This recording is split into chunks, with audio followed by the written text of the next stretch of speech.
नमस्कार, सुनील सूद। आज मैं आपको एक कविता सुना रहा हूँ। उसका टाइटल है शब्दों का संसार। ये किसने लिखी मुझे नहीं मालूम।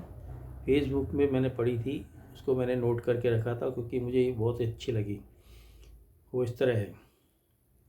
शब्द रचे जाते हैं, शब्द गढ़े जाते हैं, शब्द मढ़े जाते हैं, शब्द लिखे जाते हैं, शब्द पढ़े जाते हैं, शब्द बोले जाते हैं, शब्द तौले जाते हैं, शब्द टटोले जाते हैं, शब्द खंगाले जाते हैं। इस प्रकार शब्द बनते हैं, शब्द संवरते हैं, शब्द सुधरते हैं, शब्द निखरते हैं, शब्द हंसाते हैं, शब्द मनाते हैं, शब्द रुलाते हैं, शब्द मुस्कुराते हैं, शब्द खिलखिलाते हैं, शब्द गुनगुनाते हैं, शब्द मुखर हो जाते हैं, शब्द प्रखर हो जाते हैं, शब्द मधुर हो जाते हैं। इतना होने के बाद भी शब्द चुभते हैं, शब्द बिकते हैं, शब्द रूठते हैं, शब्द घाव देते हैं, शब्द ताव देते हैं, शब्द लड़ते हैं, शब्द झगड़ते हैं, शब्द बिगड़ते हैं, शब्द बिखरते हैं, शब्द सिहरते हैं। परंतु शब्द कभी मरते नहीं, शब्द कभी थकते नहीं, शब्द कभी रुकते नहीं, शब्द कभी चुकते नहीं। अतएव शब्दों से खेले नहीं, बिन सोचे बोले नहीं। शब्दों को मान दें, शब्दों को सम्मान दें, शब्दों पर ध्यान दें, शब्दों को पहचान दें, शब्दों को ऊंची लंबी उड़ान दें, शब्दों को आत्मसात करें, उनसे उनकी बात करें, शब्दों का आविष्कार करें, गहन सार्थक विचार करें। क्योंकि शब्द अनमोल हैं, जुबान से निकले बोल हैं। शब्दों में धार होती है, शब्दों की महिमा अपार होती है, शब्दों का विशाल भंडार होता है। और सच तो ये है कि शब्दों का भी अपना एक संसार होता है। ये कविता मुझे बहुत ही अच्छी लगी। कविता बोलें या पंक्तियाँ जो भी हैं शब्दों के ऊपर, क्योंकि मेरा भी यही मानना है कि शब्दों का चयन बहुत आवश्यक है। और कई बार मेरे साथ जो समस्याएं आई हैं तब मैंने बाद में रियलाइज़ किया, मैंने अनुभव किया कि मेरे शब्दों का चयन ठीक नहीं था। और ये भी मैंने कई लोगों के साथ देखा है कि काश शब्दों का चयन थोड़ा ठीक होता और किस तरह वो बोले गए, किस अंदाज में बोले गए, वो भी बहुत आवश्यक होता है। लेकिन हमको ये सब ज़्यादा स्कूल कॉलेज में बताया नहीं जाता। फिर जॉब लग जाती है या किस में बिजनेस में पड़ जाते हैं तो वो भी इन पे बहुत ज़्यादा हमको इस पे गौर नहीं हम लोग कर पाते कि ये कितने आवश्यक हैं। और ये भी चीज़ देखी है मैंने कि जो बहुत अच्छी सफलता प्राप्त करते हैं उनमें या तो ये गुण पहले से होता है या फिर वो अच्छे से इसको सीख कर प्रैक्टिस करते हैं तो उसको उसमें सफलता प्राप्त कर पाते हैं।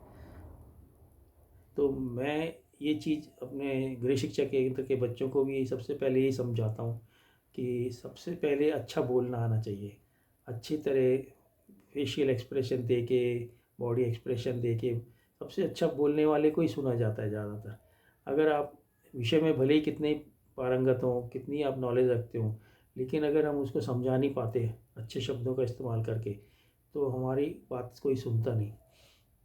तो इसीलिए हमको सब्जेक्ट मतलब विषय की जानकारी के साथ साथ हमें उसको किस तरह समझाना, किस तरह बोलना है, कौन से शब्द चयन करने हैं, किस तरह से उसको डिलीवर करना है, वो कम्युनिकेशन जैसे बोलते हैं ना, शब्दों का चयन एक कम्युनिकेशन के लिए भी बहुत आवश्यक है। अच्छे कम्युनिकेशन, चाहे वो वर्बल कम्युनिकेशन हो या रिटन कम्युनिकेशन हो या किसी भी तरह का और कम्युनिकेशन हो, क्योंकि हम प्रतिदिन एक दूसरे से संवाद कर रहे हैं तो हमारा संवाद तभी सफल होगा जब हमारा शब्दों का चयन भी, उसको किस तरह बोला गया है वो भी ठीक होगा।